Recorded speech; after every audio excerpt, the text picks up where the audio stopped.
This is the 2013 GMC Sierra. It's a very nice truck, and it actually comes with a little toolbox in the back here, which we do have the keys for. Doesn't have anything in the toolbox, but it does have the keys for the toolbox right here for you guys. So let's get this car started and see how it runs.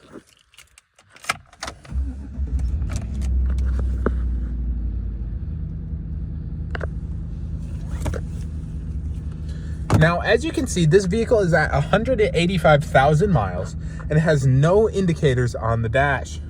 This vehicle needs an engine mount in the front left, but besides that, it runs and drives great. You also have a custom stereo right here. And if you think this vehicle is a good fit for you, just message Robert Lilburn or Done Deal Autos right here on Facebook.